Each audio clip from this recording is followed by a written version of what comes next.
How I set up the Canon R8 for video. The Canon R8 is the smallest full-frame camera from Canon, and it has the power to take spectacular videos and photos. In this video, we're going to look at the best settings for video, including S-Log3, recording formats that I use, plus a little more. This guide will cover my main aspects and how I shoot. This will cover all the basics I use, and stick around for a freebie later on in this video.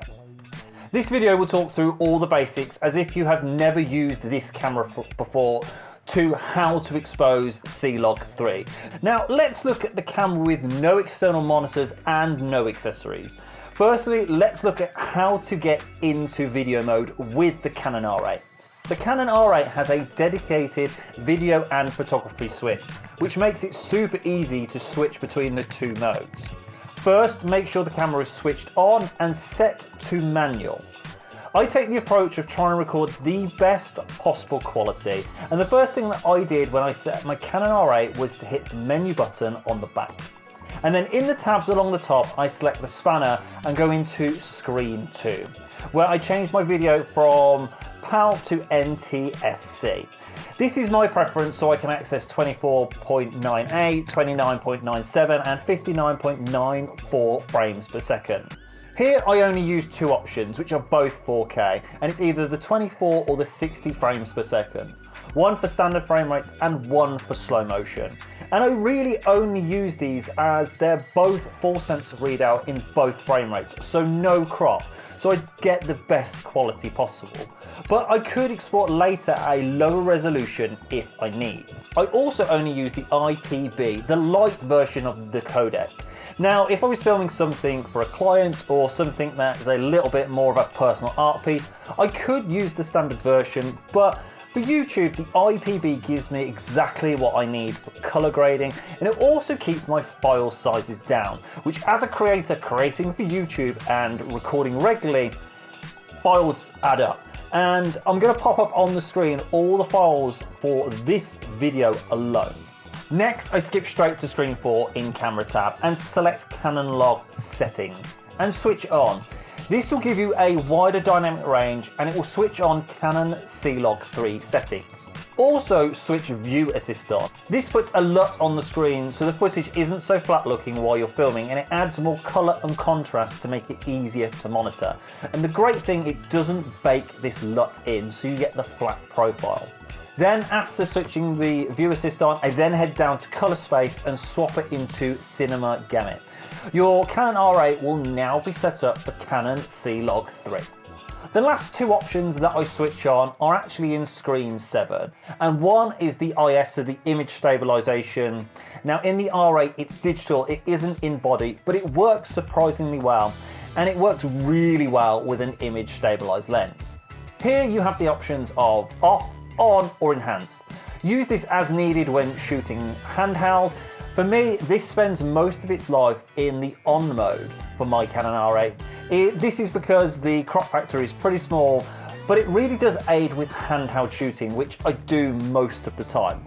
Plus, I don't like switching this on and off, although you can do it directly from the Q menu screen while using the camera. The other option I switch on, I select Zebra Pattern 1 level and then set the percentage to 55 plus 5, so plus minus 5, to allow for exposing skin tones. I will show you how I use this for exposing skin tones later on in this video. This is my direct settings for the Canon R8 as far as the menu goes. White balance you can change from the Q menu screen, and honestly, if you're run and gun, the auto works pretty well. But if you know what color temp of the lights you're using are, set this so it's correct, and it will make your life easier in the post edit. Before we go into how to expose C-Log3 for the Canon R8, if you're finding this helpful or enjoying this, do me a favor and subscribe. It lets me know you're enjoying this video and helps me to know what you enjoy so I can create more videos that are helpful for everyone. Now with C-Log3, there are a few tips that you should consider to expose correctly to maximize your dynamic range. You should expose to the right, meaning expose the image brighter than you would expect.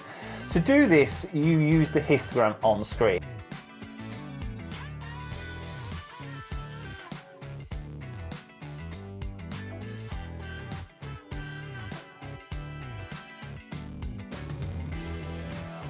Now, if the histogram's not showing on screen, you can toggle through with your info button to bring it on. With C-Log 3, expose your image so it's touching the right side of the histogram with the brightest part of the image. This will allow you to recover more details in the blacks and the shadows, and then dial it back one step to expose correctly for C-Log 3. This allows for the camera to record as much details in the blacks and shadows as possible, giving you the most dynamic range with C-Log 3. Exposing like this works really well if you have a high contrast image, but sometimes, out of necessity, you have to sometimes blow out the sky for the correct exposure. If you're filming something that is backlit, for instance, then this is where the zebras that we were talking about earlier will come into play.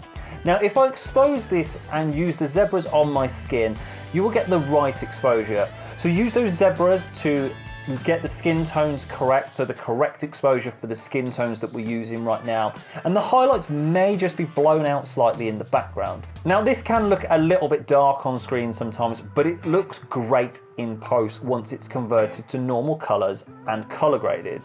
These are the two key ways I recommend while you're sort of out and about and you're filming, and it will make your color grading easy and look great.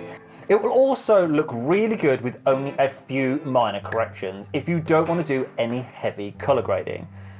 There is a free LUT in the top corner to convert your C-Log 3 into Rec 709, and in that folder, as I create them, I will drop a few free cinematic C-Log 3 LUTs in there as well that you can use on your own footage for no charge. And I'd love to see how they come out on your footage for a C-Log 3, and that doesn't have to be with the Canon R8, it could be with another Canon camera like the Canon R7. But what if you're exposing a low light image, for instance? Now, in this scenario, I personally use my EV at the bottom of the screen and expose for +1, sometimes slightly higher. We want to keep that continuity of 1/50th over 24 frames per second. So the only way to really adjust this is to either increase the light in the room, which isn't always possible, or to compensate with a mix of either aperture or ISO. Now, ISO is going to increase noise in the image, so your first choice here is always going to be aperture. But the R8 is really good in low light, so you can use a mix of these as long as you expose the image correctly. You just won't get quite the same dynamic range as you would in a well-lit scenario. Now, with this, simply keep adjusting until it says +1, and also check the look on your screen. And check the histogram, check that the blacks aren't crushed too much and it's not pushed to the right too much in this scenario as well.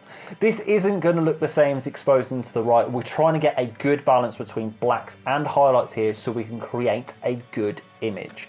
Now, if you are using skin tones in this sort of scenario, you can use your zebras for this as well to try and get the right exposure of the skin tones in low light.